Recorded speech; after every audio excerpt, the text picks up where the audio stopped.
Hello friends, welcome again. आज सीखेंगे दोस्तों कंप्यूटर के थोड़ा सा बेसिक प्रिंसिपल्स, फंडामेंटल्स। कंप्यूटर को सिस्टम क्यों कहते हैं, कंप्यूटर में how computer system works, computer को सिस्टम क्यों कहते हैं, कंप्यूटर का सिस्टम काम कैसे करता है, और उसके बारे में कुछ इंटरेस्टिंग चीज़ें हैं जो कंप्यूटर के, तो बहुत ही इंटरेस्टिंग होने वाला है।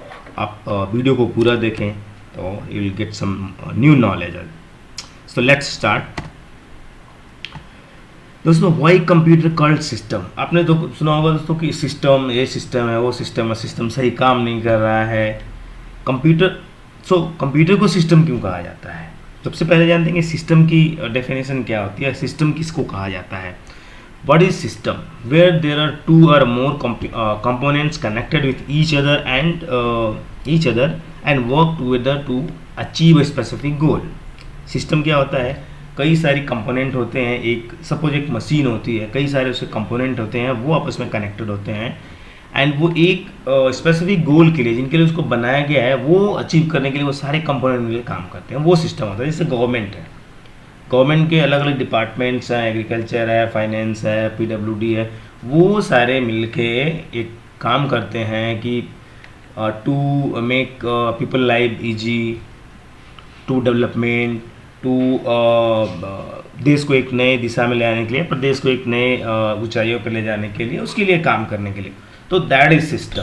तो उसको हम सिस्टम बोलते हैं। कि कंप्यूटर में भी कई सारे पार्ट्स होते हैं। सीपीयू होता है, हार्ड डिस्क होती है, रैम होती है, रोम होती है, एसएमपीएस होता है, keyboard, mouse, monitor, motherboard, lot of devices are there. बहुत सारे उसके कंपोनेंट होते हैं और वो सारे आपस में जुड़े होते हैं और वो सारे एक स्पेसिफिक गोल के लिए काम करते हैं। वो है हमें क्या चाहिए। हमें एक टाइप करके एक सीवी निकालना है, हमें कोई वीडियो रिकॉर्ड करना है कंप्यूटर में, हमें कोई ईमेल भेजना। तो उस चीज़ के लिए, उस काम के लिए वो सारे सिस्टम मिलकर काम करते हैं। मॉनिटर हमें दिखाता है, कीबोर्ड से एंट्री करते हैं, माउस से हम इंस्ट्रक्शन देते हैं, हार्ड डिस्क डेटा को सेव करके रखता है, रैम वहाँ पे आप तो स्पीकर आवाज़ देता है if there is needed sound needed. तो इस तरह से सिस्टम, तो अलग अलग पार्ट्स होते हैं, सारे जुड़े होते हैं और स्पेसिफिक गोल के लिए काम करते हैं। कंप्यूटर इसलिए सिस्टम कहा जाता है। दूसरा दोस्तों पॉइंट है जो important, how computer process results. Computer कैसे काम करता है, किन स्टेप्स में काम करता है, वो देखेंगे। कंप्यूटर 3 स्टेप्स पे काम करता है, input, process and output.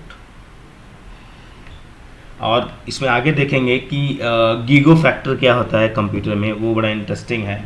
Input, process and output, हम कोई भी डेटा इसको देते हैं कंप्यूटर को। सपोज कुछ टाइप करना है, कुछ हमें रिकॉर्ड करवाना है, आइदर कुछ इंस्ट्रक्शन देना है कीबोर्ड से, माउस से।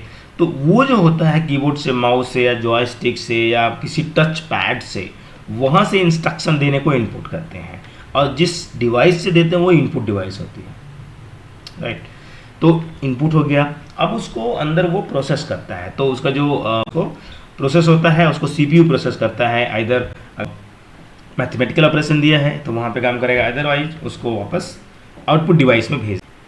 Block diagram of a computer कैसे काम करता है, दिस सी, ये है इनपुट डिवाइस। मैंने देखा था इनपुट डिवाइसेस से जैसे ही हम डेटा एंट्री करते हैं, कंप्यूटर का ब्लॉक डायग्राम कैसे काम करता है, इनपुट प्रोसेस और आउटपुट काम कैसे करता है, वो देखते हैं इसमें। Input device, input unit, keyboard, mouse, आपका टच पैड, वो सारा इनपुट यूनिट हो जाता है उसमें। और इन डिवाइसेस को इनपुट डिवाइस कहते हैं। जैसे ही आप वहाँ से कुछ इनपुट करेंगे, वो डेटा सीधे आता है आपके यहाँ पे। रैम है, प्राइमरी मेमोरी, यहाँ पे रैम होती है, तो वो रैम में आके स्टोर हो जाता है। रैम में जैसे डेटा स्टोर होता है, फिर उसको, और ये जो है यहाँ पे, दिस इज द पूरा सीपीयू, ये आपका पूरा यहाँ से यहाँ तक ये सीपीयू है। CPU, central processing unit. RAM यानी रैंडम एक्सेस मेमोरी, डेटा जैसे आप एंट्री करते हैं वो रैंडम एक्सेस मेमोरी में सेव हो जाता है। जैसे टाइप शुरू करते हैं, फिर वहाँ से कंट्रोल यूनिट वो अपने यहाँ पे लेता है, उसको अपने यूनिट में लाता है इसको। कंट्रोल यूनिट में डेटा आता है। कंट्रोल यूनिट देखता है, control unit is the brain कहेंगे इसको, जो सीपीयू होता है खैर पूरा होता है, बट कंट्रोल यूनिट जो है कंट्रोल फैक्टर है इसका, पूरे जो सिस्टम के प्रोसेस को कंट्रोल करता है, दैट इज कंट्रोल यूनिट।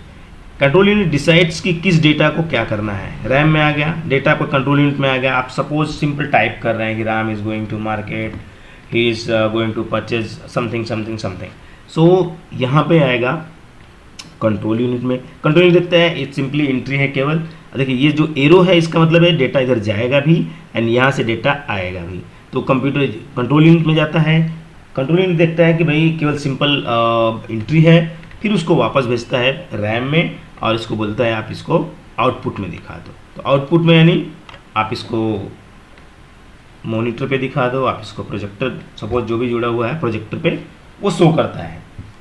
अगर लगता है अगर आप 2 + 2 = कितना होगा, एक्सेल में अगर एंट्री करते हैं या कहीं पे भी, या 4 > 5 क्या ट्रू है या फॉल्स है, अगर इस तरह का अर्थमेटिक लॉजिक यूनिट ALU होता है। ALU यानी अर्थमेटिक लॉजिक यूनिट, नाम से ही है, मैथमेटिकल ऑपरेशन और लॉजिकल ऑपरेशन, जोड़ घटाना गुणा कुछ करना है या कुछ लॉजिक लगाना है, अगर वैसा कुछ है तब ये कंट्रोल यूनिट आगे यहाँ पे भेजता है अर्थमेटिक लॉजिक, क्योंकि ये इसके आगे कुछ नहीं कर सकता है। अर्थमेटिक लॉजिक यूनिट उसको जो भी है, अगर लॉजिक लगाना है, लॉजिक ट्रू और फॉल्स करके देगा, उसको मैथमेटिकल ऑपरेशन हो मैथमेटिकल देगा, वो करके फिर वापस कंट्रोल यूनिट भेजता है। कंट्रोल यूनिट यहाँ पे फिर प्राइमरी मेमोरी में भेजता है और वहाँ से आउटपुट हो जाता है, वहाँ से प्रोजेक्टर हमारे CPU इसमें मॉनिटर में दिखता है और सारी चीज़ों। नेक्स्ट होता है जैसे आप सेव प्लेस करते हैं कि हमें सेव करना है, तो ऑप्शन आता है कि भाई C ड्राइव में, D ड्राइव में कहाँ सेव करना है। सो वहाँ पे जैसे ही आप सेव कर देते हैं C ड्राइव, D ड्राइव या आपके पेन ड्राइव में, वो अब डेटा आपका जो है सेकेंडरी स्टोरेज में चला जाता है, डेटा सेकेंडरी स्टोरेज में चला जाएगा, तो वो डेटा सेव हो जाता है। और उसमें सेव होने के आप परमानेंट सेव नहीं कहेंगे, वो सेमी परमानेंट है। आप हार्ड डिस्क में डेटा सेव कर लिए तो परमानेंट नहीं होगा, सेमी परमानेंट है, क्योंकि आप उसको हटा सकते हैं, आप उसको डिलीट कर सकते हैं, कभी भी इरेज कर सकते हैं। परमानेंट होता है जो रीड ओनली मेमोरी में, उसमें डेटा ऑलरेडी भरा होता है रीड ओनली मेमोरी रोम में, और उसको आप नहीं हटा पाते हैं, वो सिस्टम में इनबिल्ट होता है, इसलिए उसको परमानेंट मेमोरी कहते हैं। सो ये होता है कंप्यूटर का पूरा एक स्टेप बाय स्टेप, और इतनी कंप्यूटर की स्पीड इतनी फास्ट है कि इसके अंदर ये सारी चीज़ें होती हैं और हमें पता नहीं चलता है, इतना फास्ट। नेक्स्ट, गीगो थ्योरी क्या होती है कंप्यूटर की, बड़ा इंटरेस्टिंग है दोस्तों। Garbage in garbage out, computer जो है अपने से कुछ नहीं करता है, उसका एक प्रोग्राम बनाया हुआ है, सेट पैटर्न है, और उसको जो आप डेटा देंगे उसी पे वो काम करता है। गार्बेज मतलब कचरा, अगर कचरा अंदर देंगे तो कचरा ही वो बाहर निकालेगा, तो आप जिस तरह से आप उसको डेटा देंगे उसी को प्रोसेस करके वो आपको रिजल्ट देता है, तो that's called GIGO theory, garbage in garbage out. So computer में के लिए एकदम सटीक बैठती है। So thank you very much, और for more such informative videos please like, share the video and subscribe the channel. Bye bye, take care, keep learning, keep growing. Jai Hind.